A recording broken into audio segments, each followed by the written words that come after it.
महाराज जी के चरणों में दंडवत प्रणाम। महाराज जी, क्या संत महात्मा राजनीति में आ सकते हैं? इस पर थोड़ा सा कृपा करें बताने का। हर हर महादेव।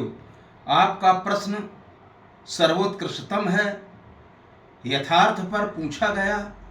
वर्तमान काल के लिए सबसे बड़ी शिक्षाप्रद बात हमें सीखने को यह मिलती है धर्मशास्त्रों से कि राजनीति और धर्म दोनों एक दूसरे के पूरक हैं। क्यों?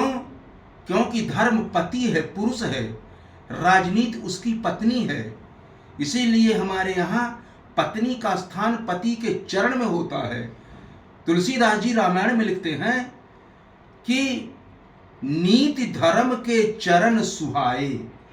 धर्म के चरण में नीति शोभा पाती है।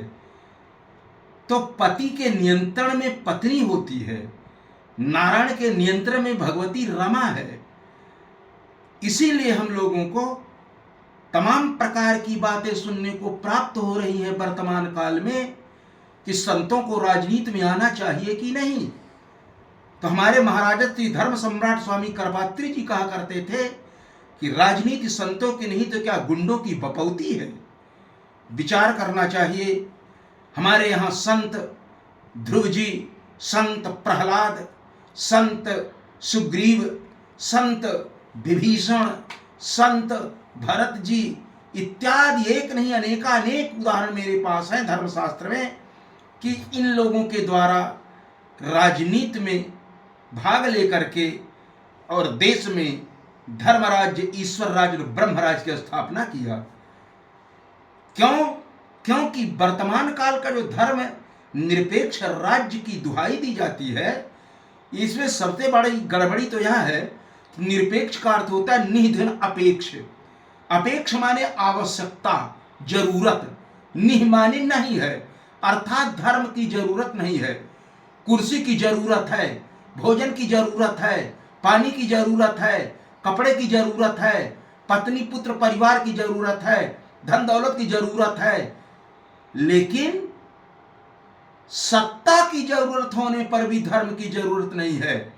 जबकि हमारे यहां संसद भवन में जहां पर लोकसभा अध्यक्ष बैठते हैं, उनके पीछे लिखा है धर्मचक्र प्रवर्तनाय।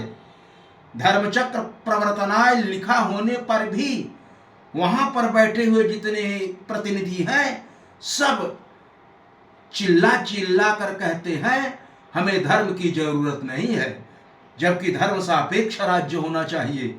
यही बात विश्वामित्र से उनके मंत्री ने कहा, वो हरिश्चंद्र से उनके मंत्री ने कहा कि महाराज आपको धर्म सापेक्ष चाहिए कि धर्म निरपेक्ष। विश्वामित्र ने, हरिश्चंद्र ने कहा इसका मतलब, उस मंत्री ने कहा कि महाराज अगर धर्म सापेक्ष मानेंगे तो आपका राज्य चला जाएगा, आपकी पत्नी चली जाएगी, आपका पुत्र चला जाएगा, आपका सर्वस्व चला जाएगा। हरिश्चंद्र ने वहीं पर कहा हम बिना अन्न के रह सकते हैं, अन्न निरपेक्ष हो सकते हैं। हम बिना जल के रह सकते हैं, जल निरपेक्ष हो सकते हैं।